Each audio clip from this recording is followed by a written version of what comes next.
Прывітанне. В эфіры праграма «Пік свабоды». Я Юрый Дракахруст. Тэма сённяшняй праграмы – ці закрые Польшча мяжу з Беларуссю.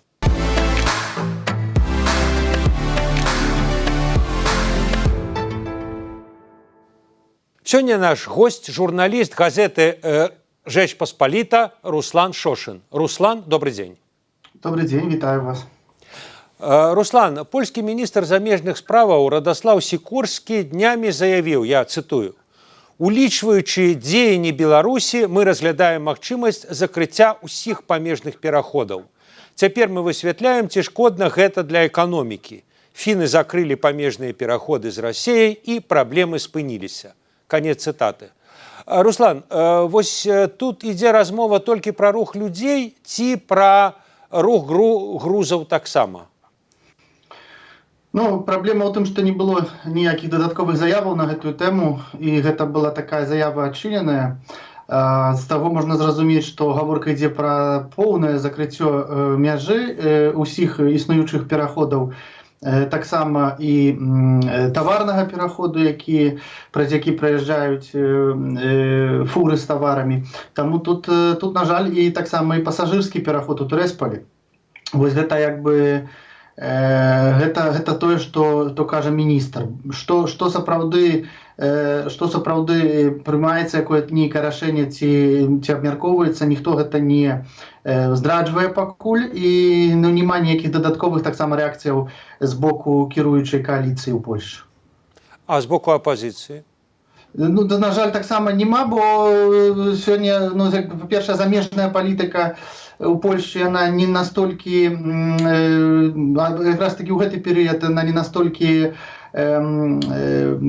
дамінуе у лакальнай краёвай палітыцы. Гэта калі штосьці вельмі важнае адбываецца, скажем, на украінскіх франтах, ці дзесьці Расія парушае паветраную прастору, тады каментуюць гэта ўсе, і кожны хоча высказацца. Калі гаворка ідзе пра справы важныя, але другасныя, то гэта не заўжды рэакцыя такая хуткая, не заўжды пра гэта узгадваюць нават польскія меды.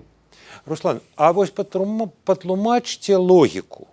Ну так, Фінляндыя сапраўды закрыла памежныя пераходы з Расіяй. Магчыма, там праблемы зніклі.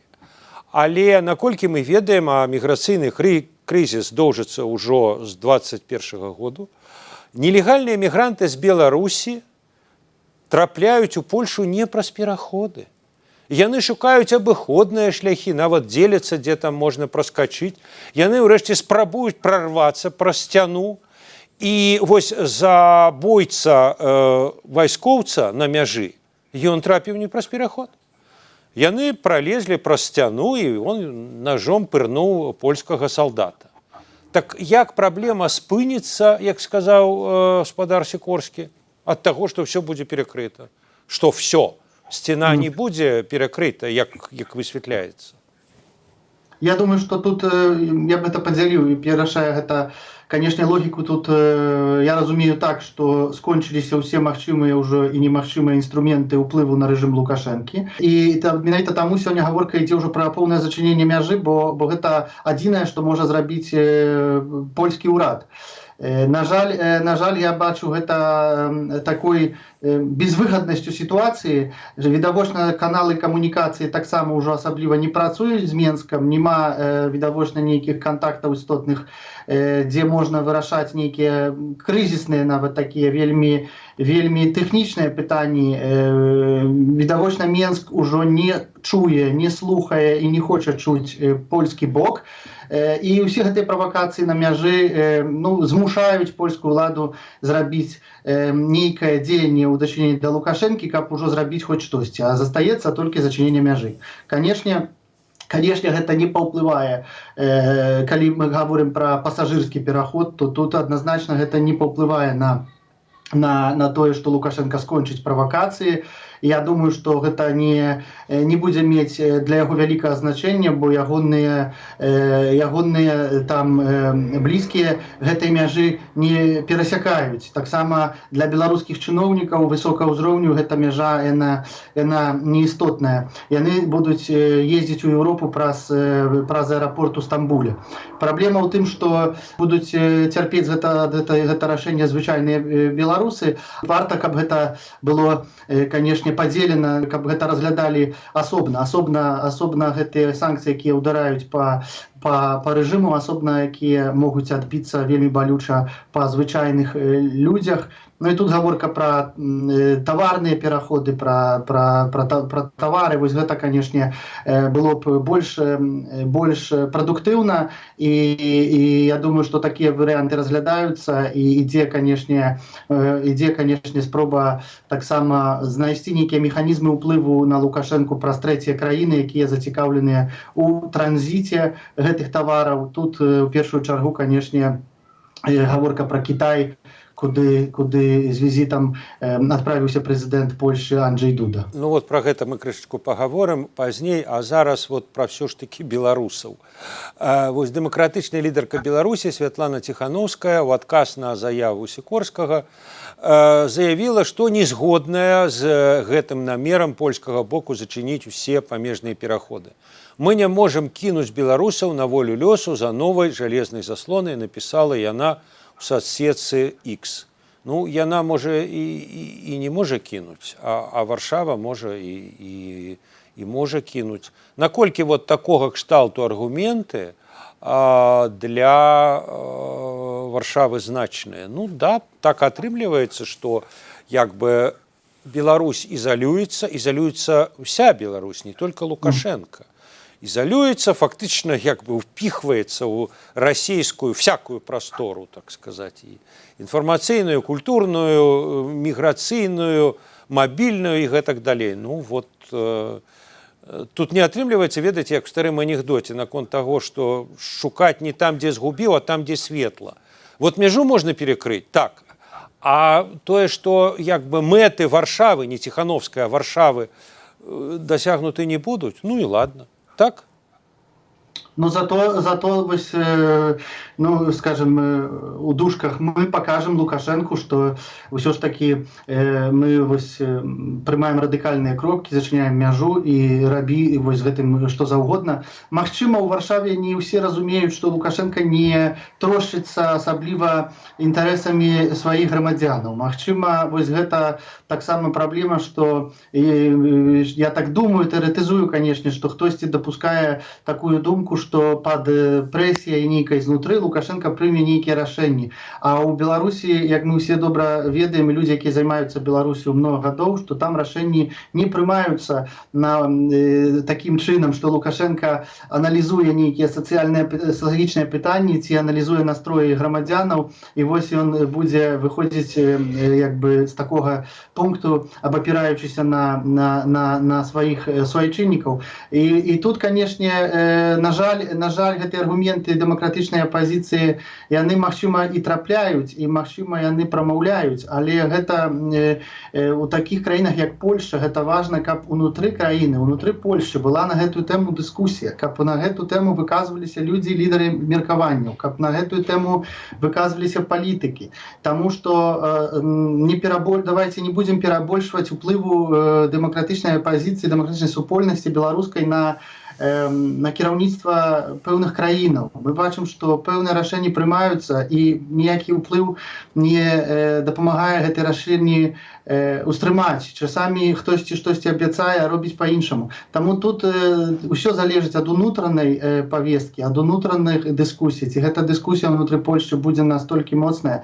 Аргументам галоўным, канешне, як я гэта бачу у тым, каб не зачыняць гэту мяжу, з'яўляецца перадусім тое, што на тэрыторыі Беларусі знаходзяцца тысячы польскіх свайчыннікаў, маю на ўвазе людзей з польскімі каранямі, палякаў, якія жывуць у Беларусі. Выдадзена было больш за 150 тысячаў картаў паляка. Гэта статыстыка, я правяраў гэта з 22-го, падаецца, года, таму ўжо гэта лічба значна большая. І большасць гэтых людзей знаходзіцца ў Беларусі. І тут, канешне, сітуацыя зусім іншая, чым з Фінляндыяй, бо для Фінляндыі Расія гэта чужая краіна. Расейцы для іх гэта людзі чужыя. Гэта для іх цалкам нармальна, што яны зачыняюць мяжу і ўсё. І яны на гэтым скончылі свае стасункі. Для Польшчы гэта іншая сітуацыя. Беларусь для Польшчы краіна не чужая. І там знаходзяцца тысячы польскіх суайчыннікаў, людзей, якія там жывуць, якія працуюць у Польшчы, вучацца ў Польшчы, якія туды прыязджаюць. Тут не хопіць аргументу проста зачыніць мяжу і праблема вырашыцца. Такога у дадзенай сітуацыі не будзе. Гэта можа быць проста выстрел у сваіх суайчыннікаў, якія маюць і карты паляка, і ўтажсамляюцца з Польшчай, але таксама у беларусаў, дэмакратычных беларусаў, настроеных свабодалюбіва, у сэнсе, што беларусы ўвесь час лічылі на Польшчу, на падтрымку Польшчы, бо беларусы, якія памятаюць, якія назіраюць за гэтай палітычнай павесткай, яны добра ведаюць, што акрамя Польшчы, асабліва на працягу многіх гадоў, Беларусь-то ніхто і не падтрымлівае. Я маю на ўвазе гэтыя дэмакратычныя супольнасць, дэмакратычныя ініцыятывы, медыі. Мала якія краіны падтрымлівалі так моцна і на працягу сістэматычна ўсіх гадоў Беларусь. Таму гэта будзе таксама такі удар па рэпутацыі, па нейкіх такіх надзеях беларусаў, якія ўсё ж такі былі звязаныя з Польшай. Таму, думаю, гэтыя аргументы будуць у першую чаргу прамаўляць за тым, каб у пасажырскі рух не біць, каб пасажырскі рух не зачыняць, бо можна дапусціць, што пасля такога рашэння гэта рашэнне прымет Літва. І мы складана ўявіць, што ў такой сітуацыі гэты ўвесь поток людзей пераедзе на літоўскую мяжу, і літоўцы нічога з гэтым не будуць рабіць. Я асабіста ў гэта не веру, гледзячы, назіраючы за тым, якія рашэнні прымаюцца. Магчыма, гэта будзе проста рабіцца паралельна, і літоўцы таксама такое рашэнне прымуць, і вось тады будзе сапраўды катастрофа. Вот тады гэта ўжо гэта будзе падрыхтаваць Беларусь пад, скажем, грунт у Беларусі пад другі Крым. Гэта гэта ж усё так правільна, як вы сказалі, пра адукацыю, пра культуру, пра інфармацыйную прастору, упіхіваць у Беларусь у гэту пасць расійскай імперыі. Руслан, яшчэ пра адзін крок Варшавы, прычым ужо зроблены, бо Сікорскі казаў пра планы, это абмежаванне на выдачу візаў. Магчыма, яно пакуль не такое значнае, катастрафічнае, но оно такое дэманстратыўнае. Это уже зроблена. І тут можна прыгадаць заявы прэм'ера Дональда Туска пра тое, што вот эта праграма для айцішнікаў, назовем ее так, для бізнесоў, што яна была скарыстаная для інфільтрацыі агентуры расійскай і беларускай в Польшу. В прынцыпе, любая міграцыя дае магчымасць для інфільтрацыі. Але тут ужо мігранты ні пры чым, мігранты не атрымліваюць польскія візы. А тым не менш, крок зроблены, такі ўжо зроблены. Так вот, якая тут логіка, якая ідэалогія? Уже ж не супраць мігрантаў.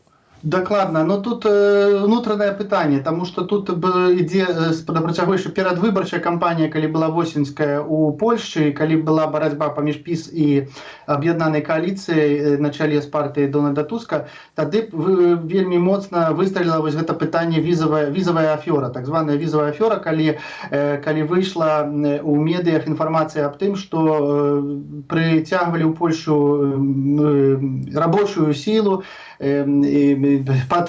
под видом нейкай рабочай сілы прыцягвалі імігрантаў. Гэтыя візы не адпавядалі мэце гэтых візаў.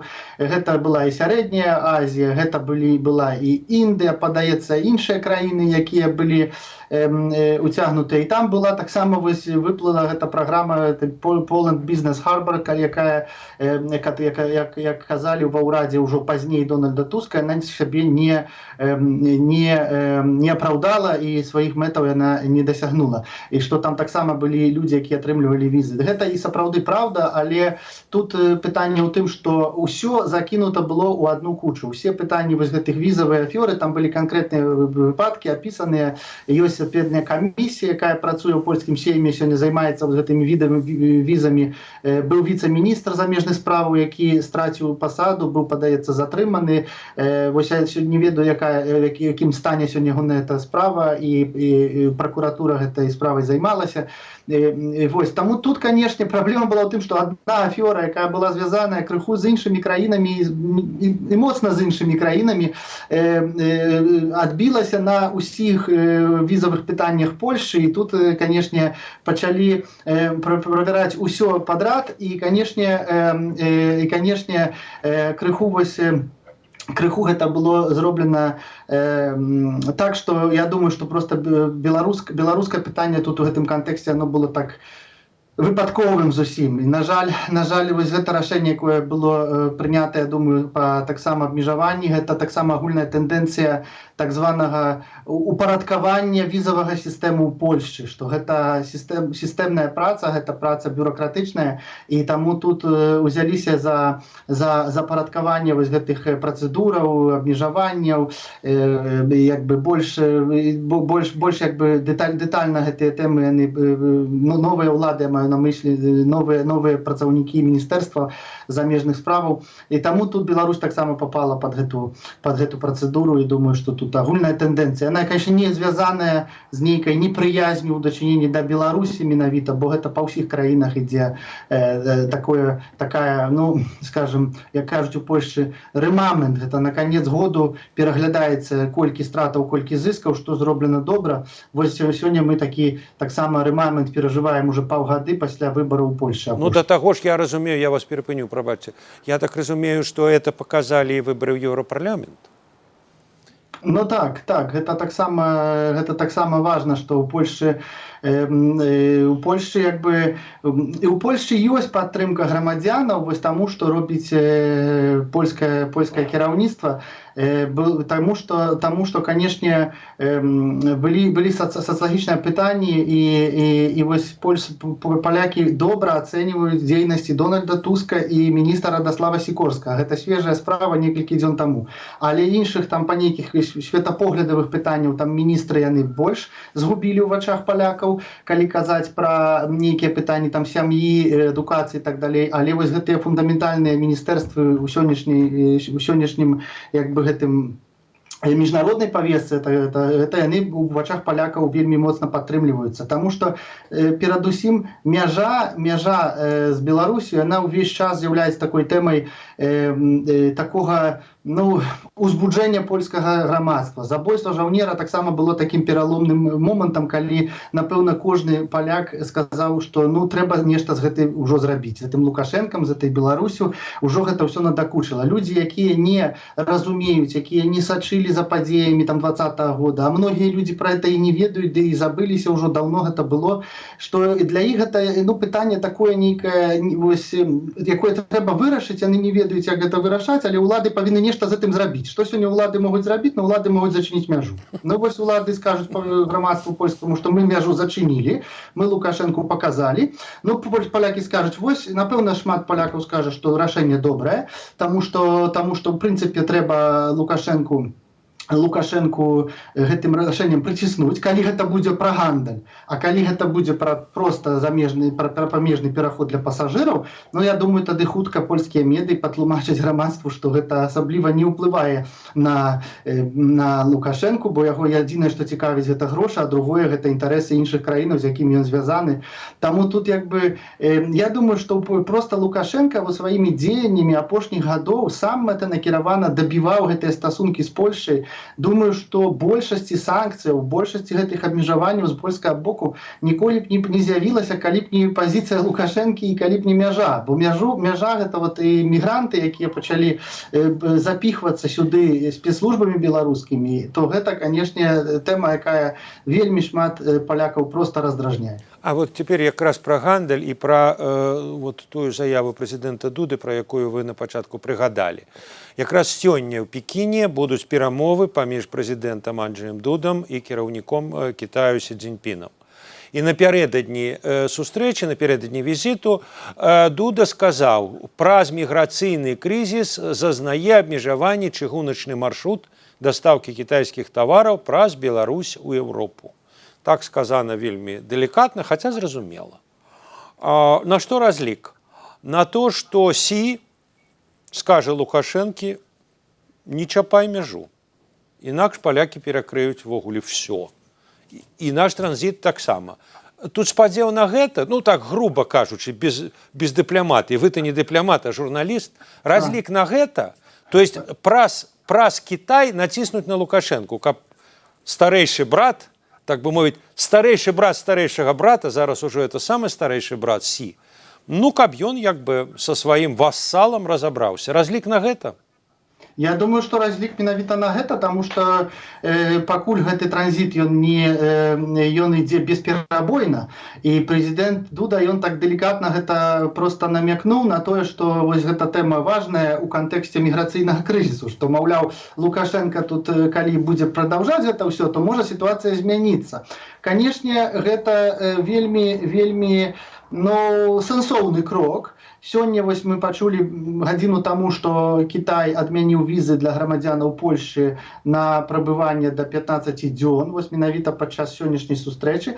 Відавочна, што ёсць нейкае жаданне Кітая, скажем так, мець вельмі добрыя стасункі з Польшчай. Відавочна, што Кітаю Польшча патрэбная у сэнсе вось і гандлю, і транзіту, і супрацы ў рамках супрацы з еўразвязам.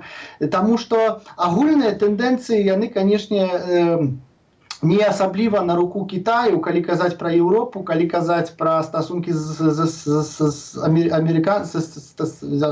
Злучанымі Штатамі Амерыкі, таму што ідзе таксама барацьба, і ў гэтай барацьбе глобальнай, тэхналагічнай, то, канешне, Кітаю трэба мець сваіх саюзнікаў, гэта гучна сказана, але прынамсі не ворагаў у еўразвязе. І калі Польша і прэзідэнт Польшчы едзе ў Кітай, то ён відавочна кітайцам намекае на тое, што Польша такім ворагам Китая становіцца не будзе. І тут, канешне, разлік на тое, што я так думаю, што ў прыватнай размове прэзідэнт Дуда тэму вось гэтай мяжы і правакацыяў лукашэнкаўскіх на мяжы ён парушыць гэту тэму, будзе размаўляць на гэту тэму. Я не выключаю, што будуць і іншыя тэмы. Магчыма,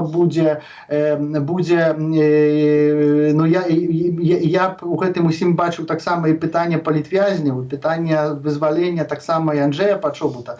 Калі, канешне, ёсць краіны, якія Лукашенко ігнаруе, то ёсць краіны, якія Лукашенко проста зігнараваць не можа. І калі Кітаю гэта ў нейкім сэнсе будзе патрэбна, і Кітай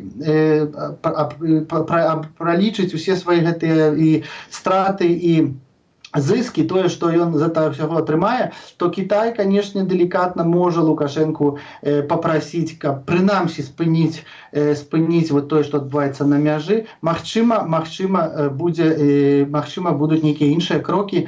Я думаю, што тут гэта, вот гэтым тропам, канешне, вот гэтым шляхам трэба было б ісці, і Польшча, відавочна, спрабуе знайсці трэцюю сілу, якая магла б прамаўляць да Лукашэнкі, якая б магла ў гэтым кантэксце на Лукашенку, скажем так, націснуць. Это яшчэ адзін сюжэт, звязаны з беларускай апазіцыяй. Гэта заява Павла Латушкі, намесніка Ціханаўскай па аб'яднаным пераходным кабінеце. Ён якраз на заяву Сікорскага сказаў, што так, вот, як бы для пасажыраў, для звычайных людзей не варта закрываць, а вот для таварных потокаў варта, лічыць Латушка. І я хочу нагадаць, што іншы палітык Валер Цэпкала яшчэ ў лютым ініцыяваў петыцыю да ўрадаў еўразвязу, каб яны паставілі Лукашэнку ультыматум. Ці вызваляюць усіх палітвязняў, ці мы перакрываем ввогуле весь таварны транзіт, уключна з чыгункай, з той самай чыгункай, пра якую спадар Дуда вот як бы напярэдадні візіту сказаў, што а могуць быць праблемы. А могут быть проблемы. Вот в этом сенсе как бы реально, что Варшава, принамсі Варшава, а може и весь Еврозвяз, пайшоў бы на перекрыццё фактично всего гандлю праз мяжу.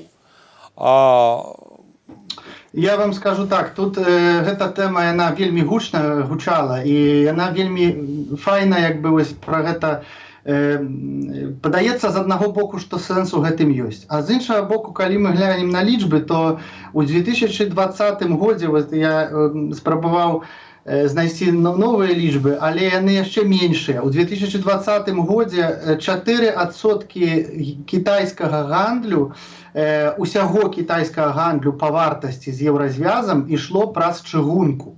І сярод гэтых яшчэ 4% была і Украіна, дзе таксама была адна з ветак вот гэтага «Один пояс, один шлях», кітайская стратэгічная это праект, і там ішлі праз Украіну тавары. Сёння ідзе вайна, расійская агрэсія, там ўсё гэта перамешвала, і застаецца адна нітка беларуская, якая бесперабойна працуе для чыгункі. 4% это 20 год, змяніла сітуацыя, таму што нема украінскай вось этой бесперабойнасці, якую кітайцы мелі раней. Таму у нас мы маем толькі некалькі адсоткаў, можа пару адсоткаў з усяго кітайскага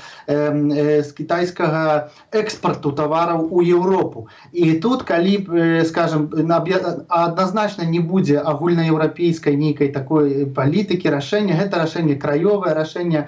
Я думаю, што гэта калі мы пачнём шукаць галасы ў еўразвязе, збіраць нарады, тут так это ўсё не адбываецца лёгка. Тым больш няма таксама непростая сітуацыя прыняць рашэнне пра зачыненне гэтай мяжы і пазней паставіць нейкія варункі Лукашэнку, бо б'ём мы у нейкім сэнсе па інтарэсах Кітаю, але перад гэтым ні ў якім сэнсе з Кітаем не размаўляючы, нічога не кажучы. Таксама гэта палітыка, так яна не праводзіцца. І, магчыма, гэта рашэнне, калі было прынятае такім чынам, вельмі радыкальным, адназначным і аднабаковым, то, магчыма, проста Кітай падумаў, ну так, гэта нейкі варожы сігнал у наш бок з боку Польшчы, гэта нешта незразумелае. Ім правы чалавека, аргументы правоў чалавека, гэта для іх не аргументы, гэта для іх не ўнутраная тэма. У іх няма такой тэмы, як правы чалавека. Там ёсць кітайскія інтарэсы, ёсць гандаль, ёсць эканамічны ўзрост. Для кітайцаў самае галоўнае эканамічны ўзрост. ВУП краіны. Вось гэта для кітайцаў галоўнае. Ну і я так разумею, я вас перапыню, Руслан. Дыпламатычна будзе лепш размаўляць паціху, без гэтых радыкальных крокаў, каб гэтыя 2% ім забраць, а тады сядзець і думаць, як на працягу наступных 5 гадоў выцягваць з турмаў людзей, ці, напрыклад, наступныя 5 гадоў біцца з мігрантамі на мяжы.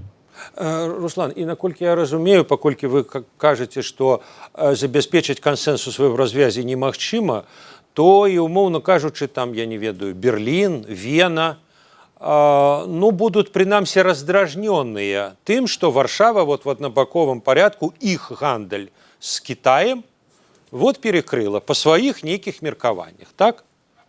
Ну, перадусім, мы ж памятаць павінны, што ў еўразвязе у кожнай краіны ёсць свае асабістыя адносіны з Кітаем. Кожная краіна па-рознаму ставіцца. Французы кажуць, што трэба з кітайцамі супрацоўнічаць. Немцы таксама на працягу шмат гадоў працавалі. Калі да гэтага мы дакінем яшчэ стасункі еўразвяза з Амерыкай і ў кантэксце хаця б выбараў у США, якія будуць восенню, то тут сварыцца нехта з Кітаем ці ствараць нейкую напружнасць дадатковую, я думаю, што гэта не асабліва хтосьці захоча, таму што тут кансэнсуса па пытанню, ці мы зачынім проста мяжу, ну добра, 96% гэта тавару ідзе шляхам марскім, і я думаю, што проста гэта не будзе мець ніякага ўплыву на рэальна на тое, каб Лукашенко прыняў нейкія рашэнні. Ён скажа Кітаю, што гэта Польшча под уплывам Амерыкі зачыніла гэту мяжу, каб вот кітайцам насаліць, кітайцам зрабіць дрэнна. І я думаю, што ў гэтым сэнсе, калі мы як з польскага боку не з кітайцамі не будзем праводзіць дыпламатычныя размовы і тлумачыць, што адбываецца ў Беларусі, чаму гэта для Польшчы важна, то аргументы Лукашэнкі будуць мацнейшыя. Таму тут гэта вельмі асцярожная тэма, якая не можа быць проста не прынятая так, як пишуць некаторыя публіцысты, ці як камусьці падаецца, што гэта пштрыкнуў пальцам, зачыніў мяжу, а тады будзем чакаць, як няхай хтосьці там будзе тэлефанаваць да Лукашэнкі і хтосьці будзе яго прасіць. Не будуць прасіць. Думаю, будзе проста мы будзем барыкацца з гэтымі праблемамі, якія у нас ёсць, і у нас не будзе ўжо ніякіх абсалютна інструментаў уплыву на Лукашэнку. Гэта адзіныя апошнія інструменты ўплыву, якія мы сёння маем. Я з таго, што ведаю, то Польшча прабавала таксама праз Ватыкан нават размаўляць і па некаторых пытаннях, па некаторых важных аспектах для Польшчы, і гэта не дало асабліва рэзультату. І Ватыкан таксама быў уключаны ў гэты працэс. Таму тут мы бачым, сітуацыя вельмі складаная, вельмі адбываюцца нейкія працэсы ў Менску неадназначныя, я б сказаў, і таксама маем як бы падставы меркаваць, што там замежная палітыка у вялікай ступені кансультуецца з Расіяй. Добра, дзякуй вялікі. Я нагадаю, што з намі быў журналіст газеты «Жэч Паспаліта» Руслан Шошын. А затым, як будуць разгортвацца падзеі далей, у тым ліку і на мяжы Беларусі і Польшы, вы, шаноўныя гледачы, можаце сачыць у праграме «Пік свабоды». Дзякуй, да пабачэння.